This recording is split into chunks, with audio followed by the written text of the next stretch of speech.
अपना परिचय बताइएगा।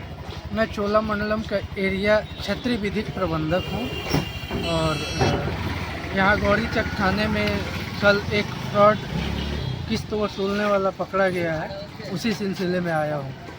तो किस तरीके से फ्रॉड करता था और कहाँ से आप लोगों को सूचना मिली, आपने पकड़ा उसको? ये लगभग 1 साल से ऊपर से चल रहा है। अच्छा। कोई मनीष प्रभाकर नाम का व्यक्ति है, उसका नाम हम लोगों को कल ही पता चला है जी। और वो चोलामंडलम के सिमिलर कंपनी चला रहा है, जिसमें हमारे ही सिमिलर जैसे ARM, ABM जैसे हमारा कंपनी में पद है, वैसे ही पद के समानांतर लोगों को रख रहा है और हमारे कंपनी का डाटा कहीं से चुरा करके और उस पर कस्टमर से पैसे मांग रहा है। ऐसा काफ़ी लोग हम लोगों को कंप्लेन किए थे। कंप्लेन करने के बाद हम लोग इस पर एक्टिव हो गए थे। कल इसी तरीके का उसने कांड गौरीचक में किया, तो गांव वालों ने हमारे ARM को फ़ोन किया। ARM को फ़ोन करने के बाद हमें पता चला, हम तत्काल मौके पर पहुंचे तो पता चला कि मनीष प्रभाकर खुद नहीं आया है, उसने किसी 2 लोगों को पैसे का झांसा दे करके या जो कह लीजिए जैसे भी भेजा है। उन लोगों ने बोला कि हमें रोहित किसी ने भेजा था कि भाई मेरा किस्त है, जाके उठा लो। और यहाँ आने के बाद उनसे काफ़ी पूछताछ हुआ। पूछताछ तो उन्होंने मनीष प्रभाकर और एक रोहित का नाम बताया कि उन्हीं लोगों ने मुझे भेजा है और किस्त वसूल रहा है। अभी जो ये लड़का 2 लड़का पकड़ाया है, ये 2 लड़का से आपने पूछताछ किया तो आपको क्या पता चला? 2 लड़कों से काफ़ी पूछताछ करने के बाद पहले कभी ये मेरा भाई है, ये मेरा चाचा है, ऐसे बताते रहे। मोबाइल नंबर बता दो, मोबाइल नंबर बताते से कतराते रहे। थाने में आने के बाद उन लोगों ने रोहित और मनीष का मोबाइल नंबर दिया और अपना एक्चुअल पता बताया।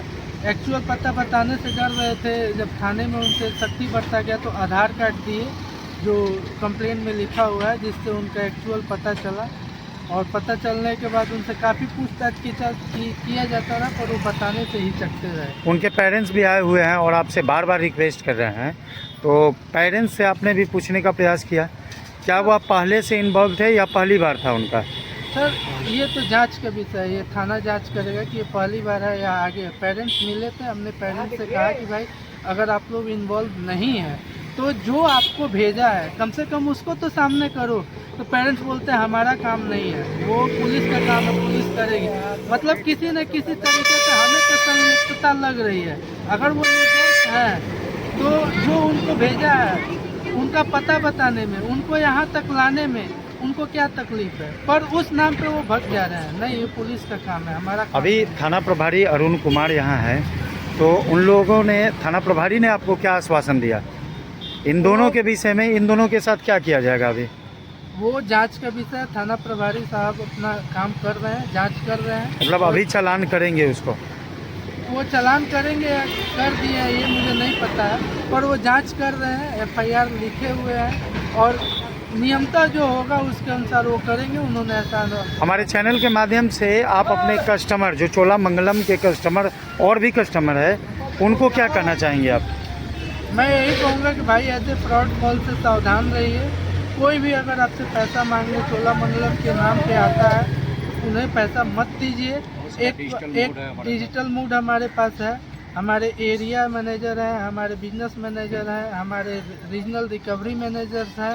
उसके बाद आपका पर्सनल लोन का अकाउंट होता है, उस अकाउंट में डायरेक्ट पैसा जमा कीजिए। किसी भी ऐसे जालसाजी के चक्कर में ना पड़ें, सतर्क रहें, क्योंकि ऐसा चल रहा है, हुआ कल कहीं और हो सकता है। जब पिछले कितने दिनों से चल रहा है? 1 साल हमने बताया था, 1 साल से ज़्यादा, 1 साल से ऊपर से चल रहा है। और एक साइबर कंप्लेंट भी मनीष कुमार के अगेंस्ट पहले से हुआ है, वो कस्टमर ने ही किया है कि हमसे ले गए थे, उसकी भी कॉपी हम व्यवस्था करने की कोशिश कर रहे हैं। चलिए, अभी आपने FIR किया, उसका कॉपी वगैरह कुछ रिसीविंग वगैरह? अभी अब सारा ऑनलाइन मोड में है, तो वो अपने कोर्ट के पोर्टल पे चढ़ रहा है। चढ़ने के बाद उसकी कॉपी मिल जाएगी। ऐसा इन्वेस्टिगेटिंग ऑफिसर और थाना प्रभारी दोनों ने आश्वस्त किया है कि जैसे ही प्रोसेस पूरा होगा हम आपको कॉपी जरूर देंगे। चलिए, धन्यवाद।